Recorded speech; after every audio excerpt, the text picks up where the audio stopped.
Meus amigos, meus irmãos, sejam todos bem-vindos a mais uma edição do Evangelho no Lar, promovido pelo Grupo Espírita Garimpeiro de Luz, aqui em Natal, Rio Grande do Norte.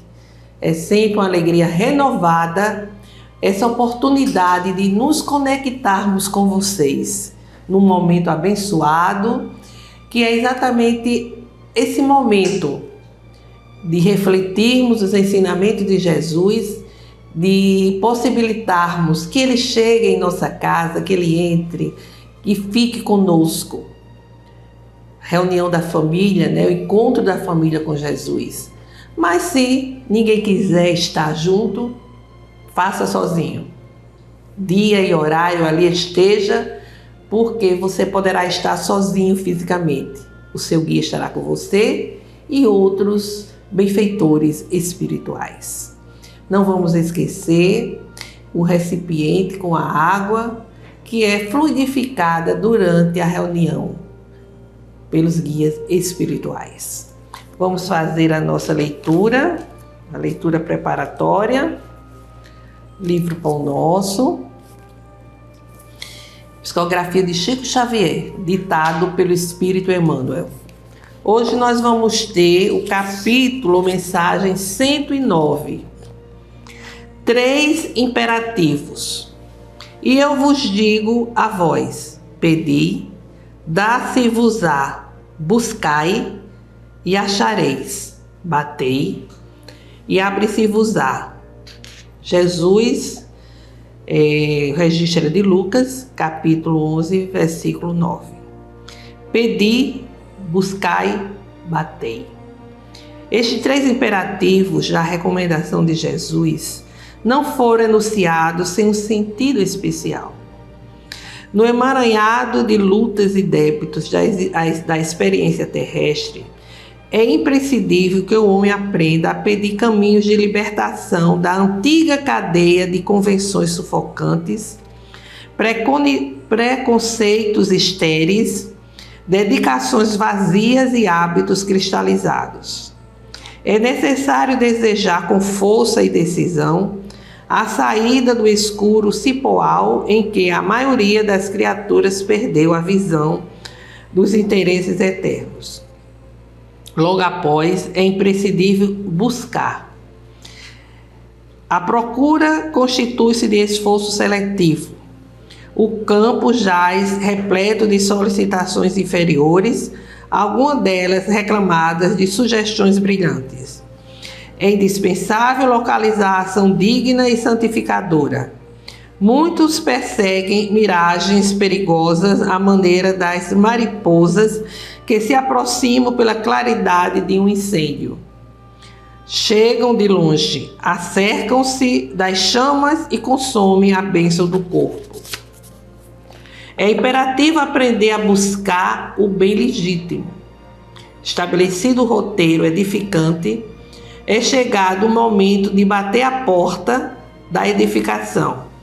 Sem o martelo do esforço metódico e sem o buril da boa vontade, é muito difícil transformar os recursos da vida carnal em obras luminosas de arte divina, com vistas à felicidade espiritual e ao amor eterno. Não bastará, portanto, rogar sem rumo, procurar sem exame e agir sem objetivo elevado. Peçamos ao Senhor nossa libertação de animalidade primitiva. Busquemos a espiritualidade sublime e trabalhemos por nossa localização dentro dela, a fim de converter-nos em fiéis instrumentos da divina vontade. Pedi, buscai, batei. Esta trilogia de Jesus reveste-se de especial significação para os aprendizes do Evangelho em todos os tempos. Não tem muita coisa a dizer, porque foi de uma clareza maravilhosa. Quantas vezes a gente pede bobagens, A gente precisa pedir, como ele diz aqui, a nossa libertação, a libertação das nossas inferioridades, das nossas imperfeições, e buscar esta espiritualidade sublime, a espiritualidade que nos possibilita a evolução.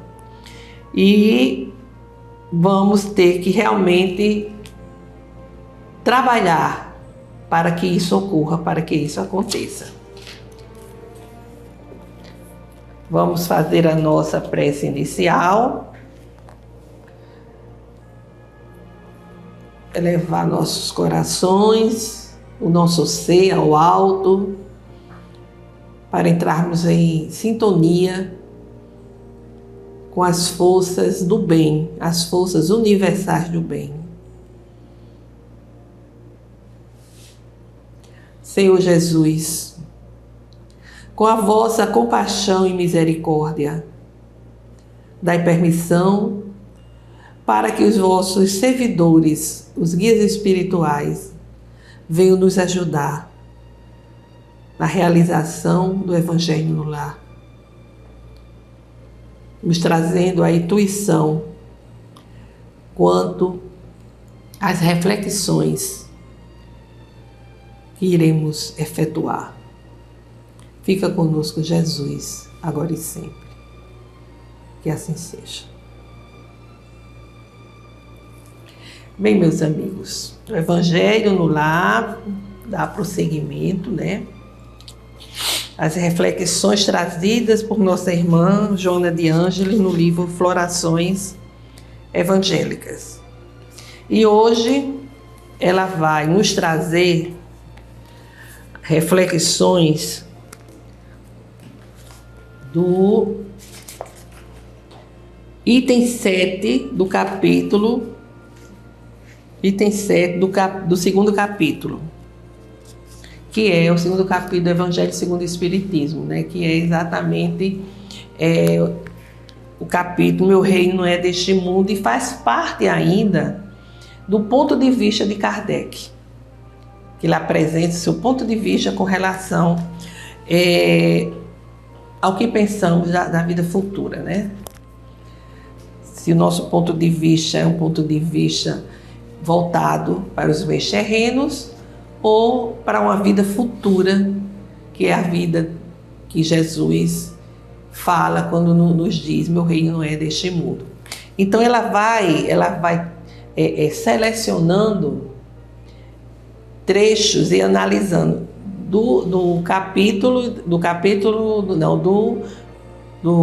da reflexão de Kardec, que é o nome ponto de vista. Então o capítulo já é dividido em alguns itens, né? O 5, o 6 e o 7. Não é o capítulo que é dividido, desculpem. A reflexão que ela apresenta sob o nome ponto de vista, Kardec apresenta as suas reflexões e nessas reflexões tem o item 5, o 6 e o 7. E ela vai extrair exatamente reflexões de alguns parágrafos. Ela vai aprofundar, como a gente tem visto. Então, hoje, ela é a seleção do seguinte parágrafo: o Espiritismo expande o pensamento e lhe abre novos horizontes. Em lugar dessa visão estreita e mesquinha que o concentra sobre a vida presente, que faz do instante que passa sobre a Terra a única e frágil base do futuro eterno, ele mostra que essa vida não é senão um elo no conjunto harmonioso e grandioso da obra do Criador. Mostra a solidariedade que liga todas as existências do mesmo ser. Todos os seres do mesmo mundo e os seres de todos os mundos,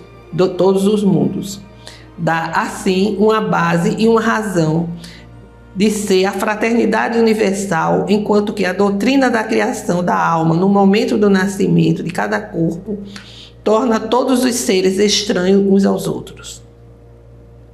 Essa solidariedade das partes de um mesmo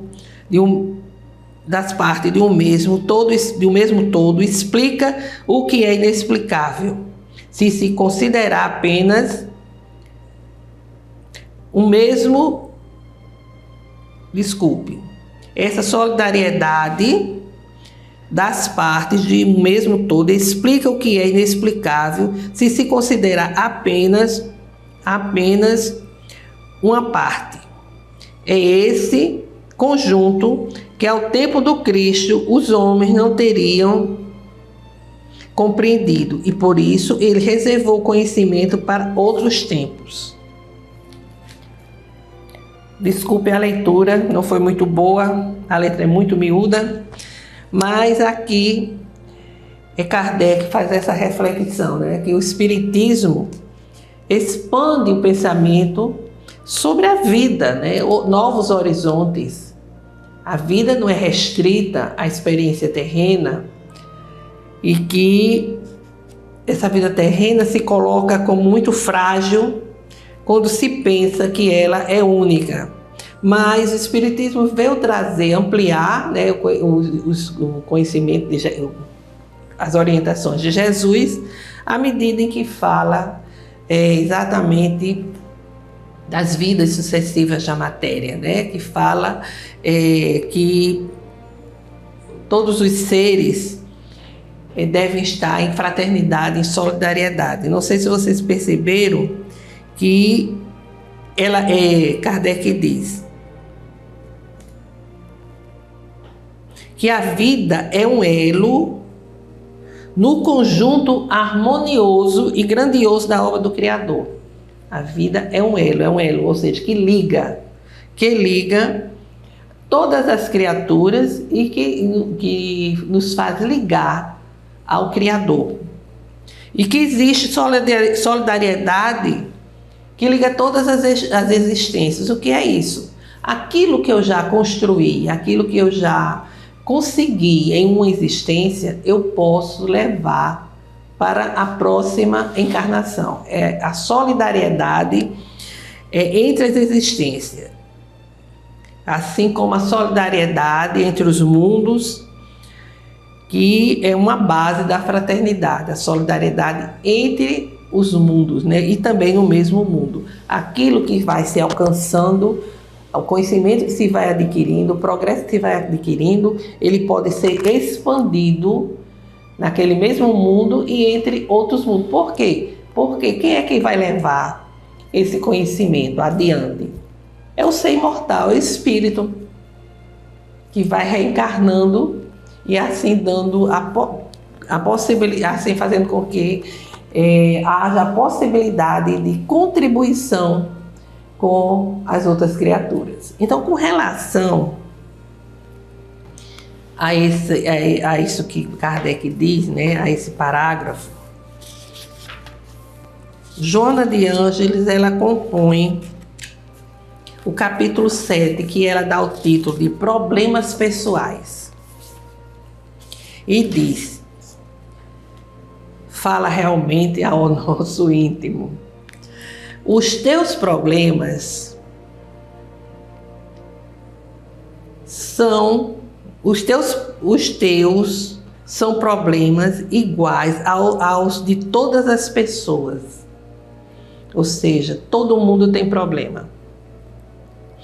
Por mais que creias infeliz, há outros que jazem em grabatos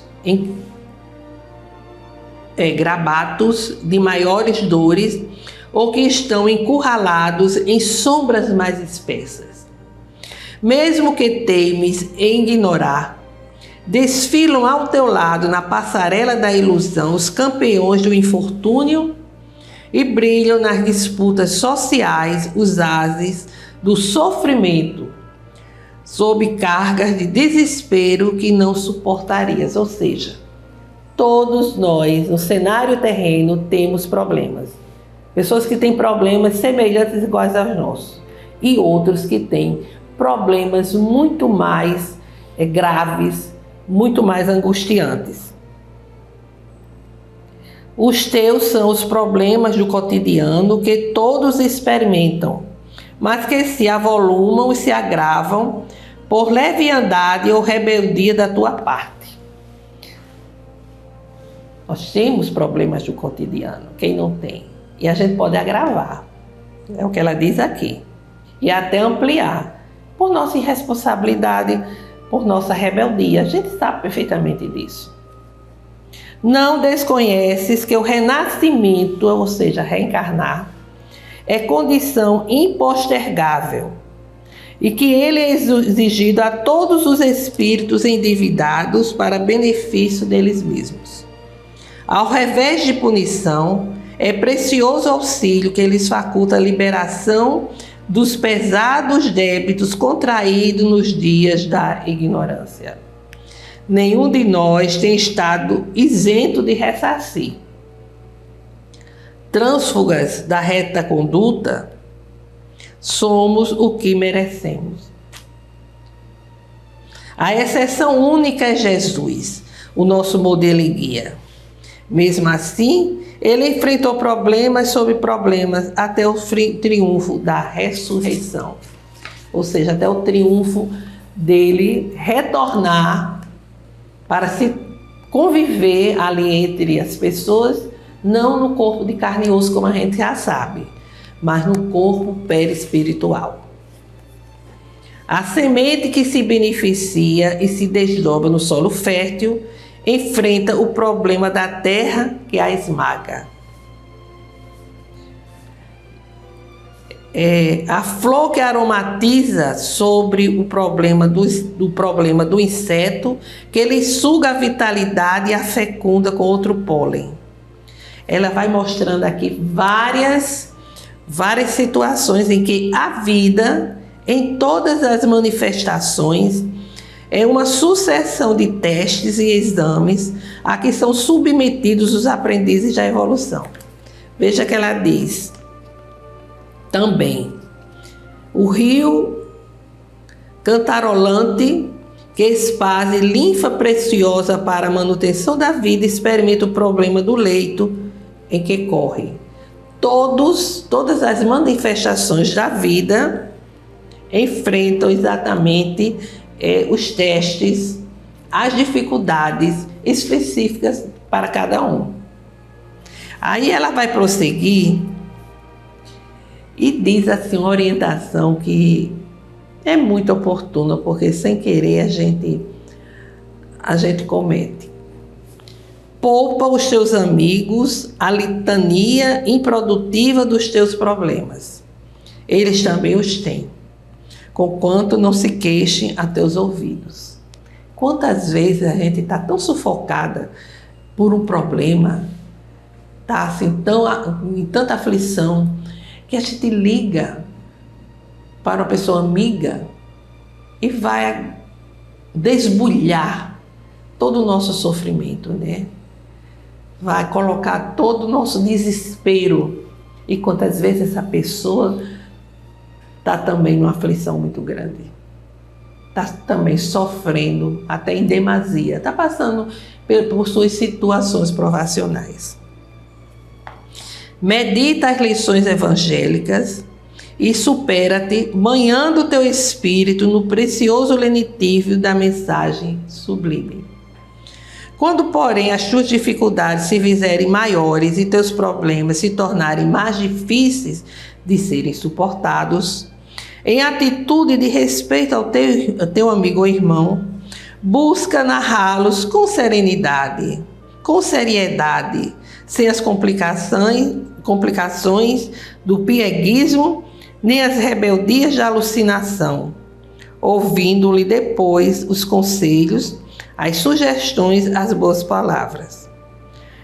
Se te convierem ou não as diretrizes recebidas, toma o caminho que melhor te aprover. Evita azorragar a bondade dos que te escutam com a imposição do que pensas ou a exigência do que desejas. Não desconsideres o teu interlocutor, gerando debate ou desídia. Teu ouvinte é também, não te esqueças, alguém que luta e sofre sob maior cota de resignação e paciência, digno, portanto, de ser amado e acreditado por ti. E ela encerra o capítulo lembrando a seguinte passagem. Na via dolorosa, ante as mulheres que o choravam, Jesus advertiu: filhas de Jerusalém, não chores por mim, mas chorai por vós mesmas e por vossos filhos. Isso ele está nos convidando à reflexão, né?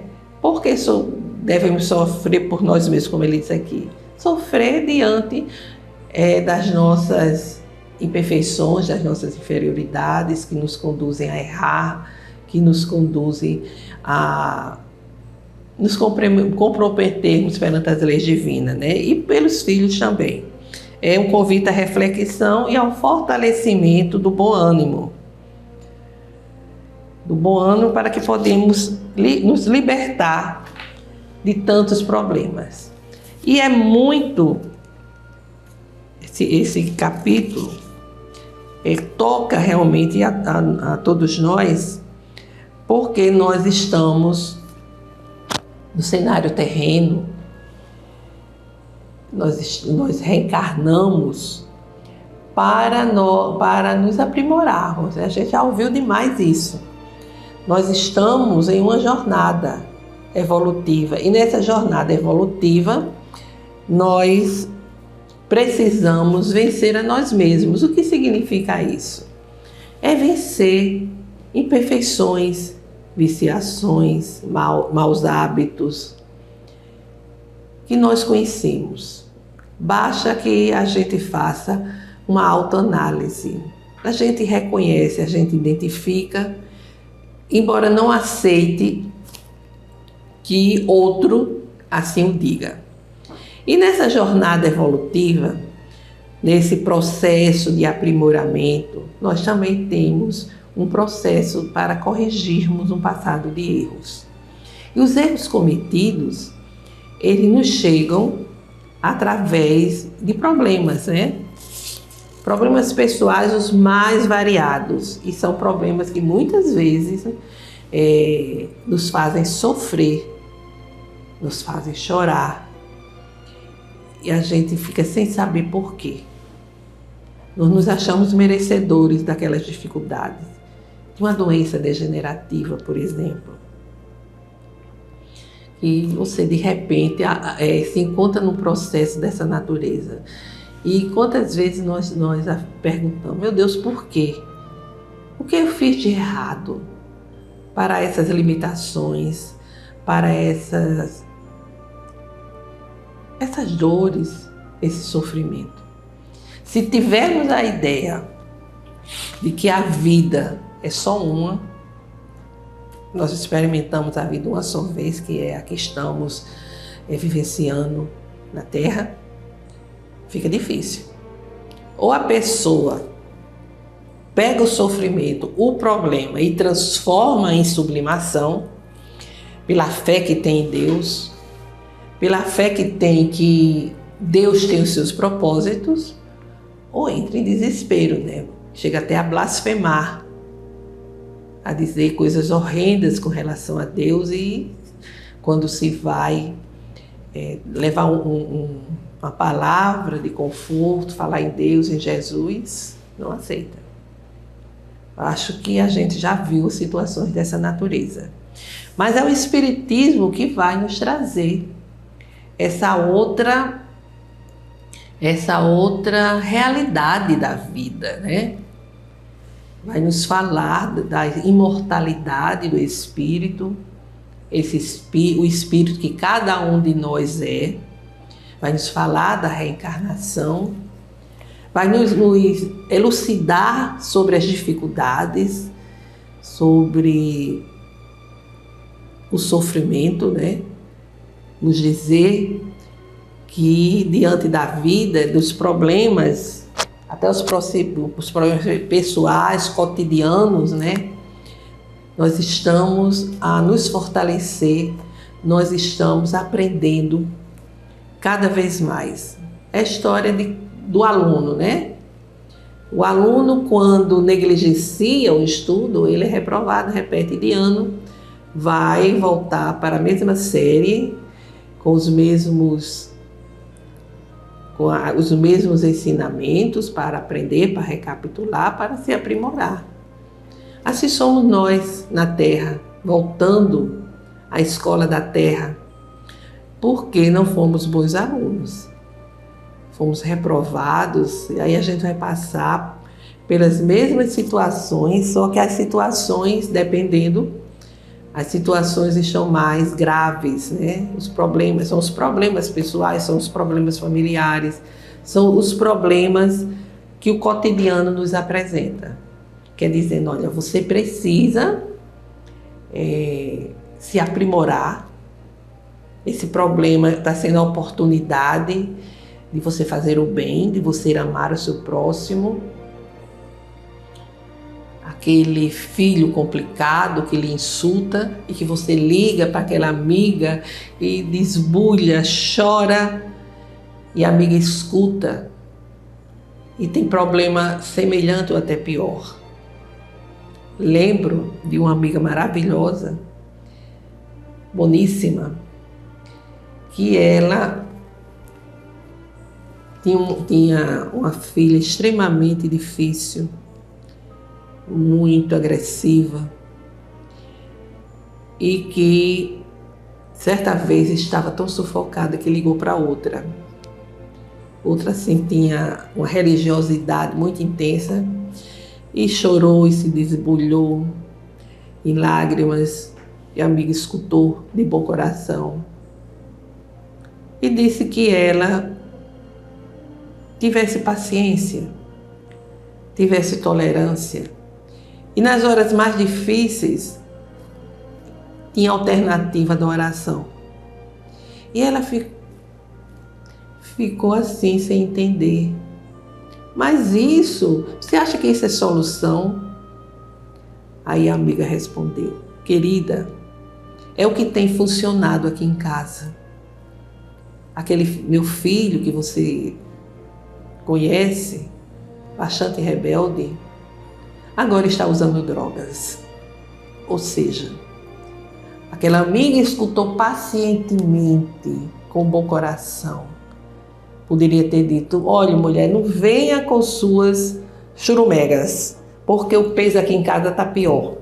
Pelo amor de Deus, não podia ter feito isso, mas não. Ela vive conectada com Jesus e soube usar da paciência para ouvir e dar sua orientação. Então, meus amigos, os problemas pessoais, é como Jesus disse, que no mundo nós vamos ter tribulações, mas a gente tem que ter bom ânimo.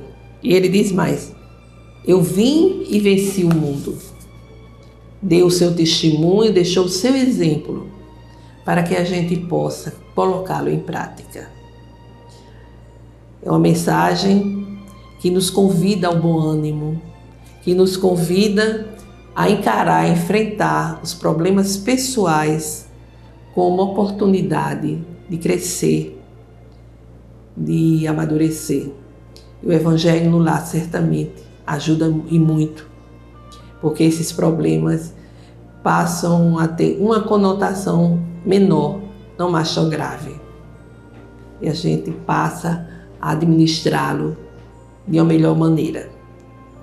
Então, fica a mensagem de Joana de Ângeles. E agora vamos fazer as nossas vibrações, vamos doar de nós mesmos um pensamento, um sentimento, um desejo de ajudar, emitindo uma vibração de amor, de paz, de esperança. Senhor, nosso Deus Pai, humildemente rogamos, Senhor, pela paz entre as nações, pelo entendimento dos governantes, para que possam agir com mais senso de amor ao próximo. Rogamos, Senhor, por nosso país, que igualmente necessita de paz e de justiça social. pelo fortalecimento da doutrina espírita, para que ela permaneça coerente, sintonizada com a codificação e com o Evangelho do Cristo. Pelo perdão e concórdia junto daqueles que não sintonizam conosco. Por todos os enfermos, para que alcancem a cura, para que alcancem o fortalecimento na fé e na esperança, para vivenciarem a provação em que se encontram. Por todas as famílias, para que o Evangelho do Cristo chegue aos lares, levando harmonia aos corações. Façamos agora uma breve pausa, para que cada um, no íntimo do seu ser, possa apresentar suas rogativas.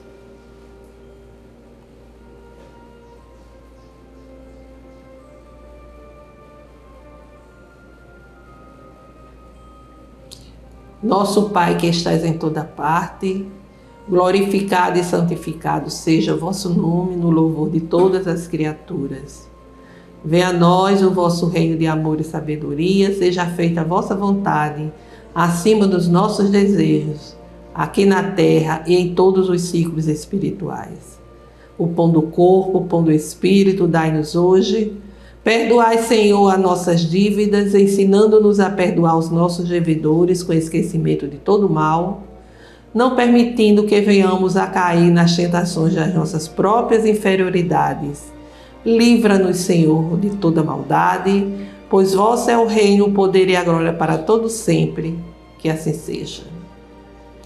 Com esta prece, encerramos o Evangelho de hoje, desejando a todos uma semana de saúde, paz e harmonia. Até breve.